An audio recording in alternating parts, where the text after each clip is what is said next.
LSI 2021 at the beautiful Ritz-Carlton Laguna Niguel. It's nearly true tales of innovation. I'm your host, Benjamin Glenn.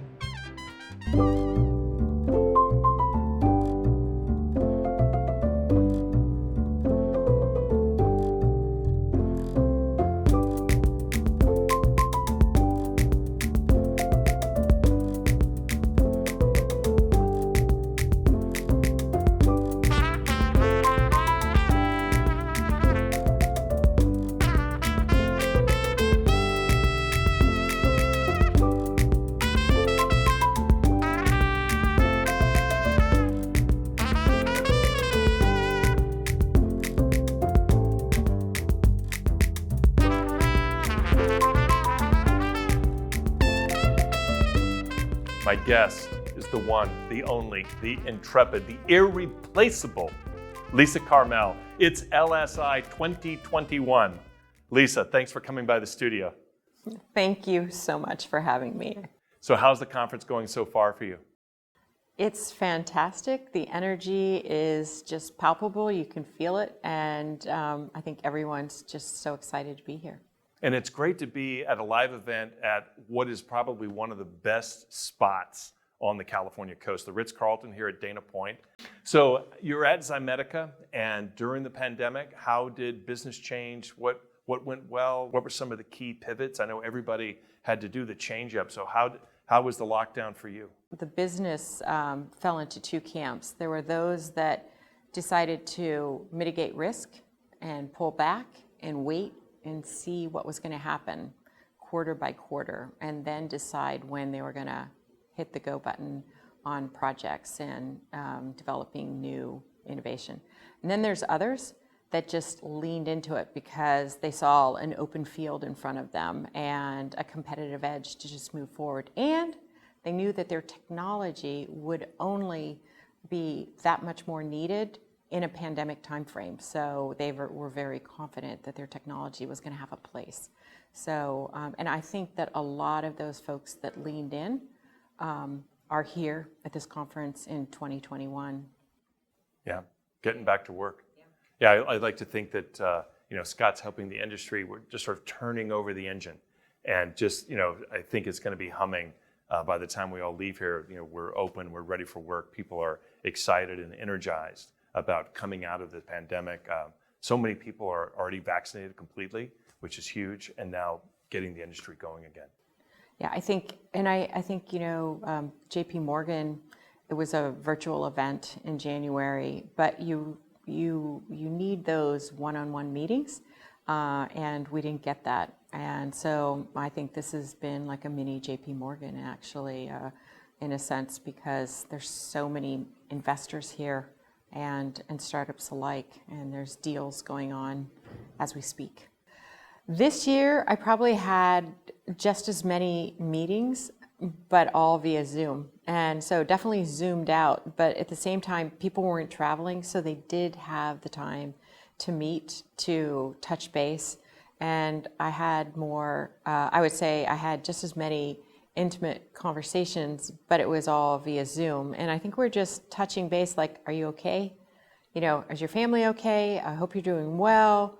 And then we'd touch base on the business, and then we pretty much agreed that we're going to meet here at LSI in May. That's my strategy, Oh, that's fantastic. Yeah. Very good. No, I think it's one of those key inflection points around the year where you can continue the dialogue in person, and especially as everyone's here is typically fundraising or looking to invest or looking to partner. And, it takes multiple conversations, and this is like the perfect time and place to meet. When I think about your work at Ximedica, I see you guys as really partnering. You are bringing that partnering. So what's going to be the strategy coming out, whatever you can tell us about coming out of this and getting back to some of the community building? I think you guys were right at the edge of doing some innovation ecosystem building, which I personally was very excited about. So what's going to be going on as you begin to open back up and as the country opens back up? What we're finding is we're actually starting to plan in-person meetings with our clients to re-engage. And I think a lot of the larger strategics their budgets are opening up, electives are coming back, and now there's a bit of it feels like a spigot has been turned on, and everyone's looking to, it's a race to play catch up and to, to hit those goals for 2021. So there's a lot of that going on, and we had just opened up a fledgling satellite office in Philadelphia. So we're looking to, get back and re-engage there. We have an office in San Francisco, Minneapolis, and, headquarters in Providence, Rhode Island. So, and an office in Hong Kong. So, yeah, I think, it's going to be back to business. I don't know if you could say per normal, but definitely it feels like everything is all systems go at this point. Oh, that'll be a lot of fun to see that, see you guys come back online and begin to engage and start to see our ecosystems wake back up. So I think we're getting a great running start here at LSI. Yeah.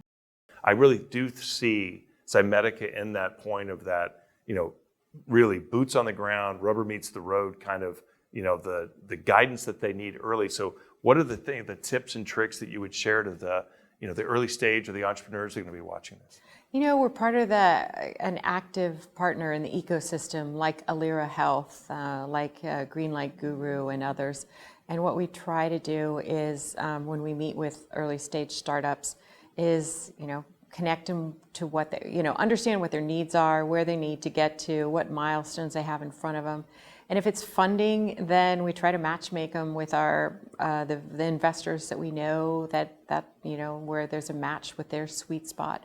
And because ultimately they do need to get funded before we can start to work with them or, really fully engage. But, we like to pay it forward and help mentor startups. And this is a great place because Scott has really curated an amazing network that are all here. I would say in general, everyone here is a part of that ecosystem, and they tend to be pretty generous with advice and connecting. And I think that the startups here, he's curated a great group of startups that have traction, that have some momentum behind them, and that's even during the pandemic. It is remarkable. Yeah. Remarkable that, and I think if you look at the mix of the bag, we're seeing a lot of this, these convergence technologies, and we're seeing sort of the emerging of, the digital aspects that are changing medical devices. I think he's done a nice job of mixing that bag as well. Yeah, definitely. And I would say digital surgery this year, it just seems it's a dominant theme here, and you have all kinds of technologies from advanced imaging, instrumentation, navigation, robotics, the full gamut in digital surgery are here. Yeah. Lisa, in your work at Ximedica, you've helped a lot of startups. Tell us more about how Ximedica helps the startup communities and what services and offerings you bring to them. Sure. We provide a full range of services. We're a full-service Medtech only product development firm. And one of the things that startups find, I think, appealing is that they might need that full gamut of services from early research, human-centered design, engineering, quality, clinical, regulatories, through design for manufacturing and helping to find the right contract manufacturing partner. And so we can provide that full gamut, or they may come to us and just have a specific need, and we can design and work with them to help customize the solution they need that's going to help them to hit their milestone. Oh, that sounds like a great partnership that you bring to the startups. Is there anything else that, like what stage of investment they need to be at, or how far along their designs are? How bleeding edge can they be, or must the bleeding stop before they can come see you? No. We can work with them at pretty much at any point in time. It definitely helps that they've gotten some funding, but we also work with them to help provide a high-level approach document that they can go fundraise with, and we like to help nurture those startups to help them to get the funding they need. And then is Ximedica also willing to introduce to investor partners that you have or friends on the VC side of the fence? Yeah, of course. We know that startups, they need that funding. But sometimes they need introduction to the right angel network or the venture capitalist that their technology might fit in the sweet spot. So there's some matchmaking going on there. They might have other needs, and we share in the whole Medtech ecosystem in the sense that we connect them to our partners at Alira Health or Greenlight Guru and others. Oh, that sounds like a great fit. But the other side of your work, I think you work with also the little fish and then the very big fish. So you do a lot of work with some of our largest strategics. Tell us, how does Ximedica partner with the large strategics? In a lot of the same ways. I would say, though, that with a lot of the large strategics, we will engage with them and help them across their portfolio, help to take a look at where it might make sense to have us help them because they might not have the right resources, not enough resources. They might want to just completely outsource a full end-to-end project to expedite the development for various reasons. And we have long-term relationships with a lot of the top-tier strategics, and we consider ourselves as a partner to them to better understand their business needs, where the business is going. Probably about 40% of the top life science companies work with us where they have us manage a full outsourced end-to-end product development. And I think that's a core sweet spot for us because we're a trusted partner. They know that it's going to be executed to a standard that is consistent with theirs, and then it can be brought back in seamlessly.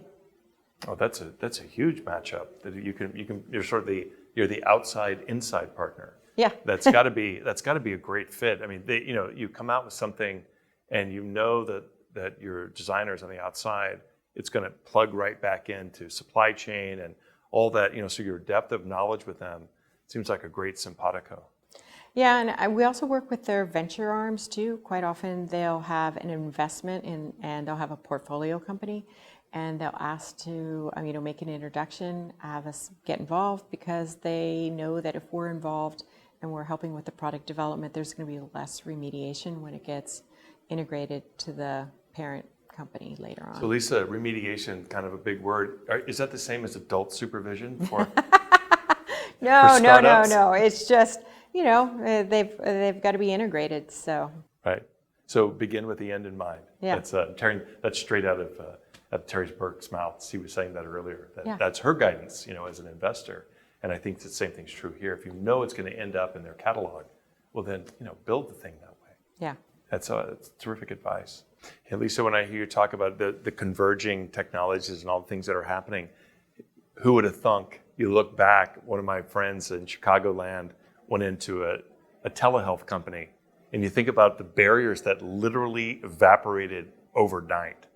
Yeah, Chris Velis gave a keynote last year on the future of Medtech innovation, and we all were taking notes.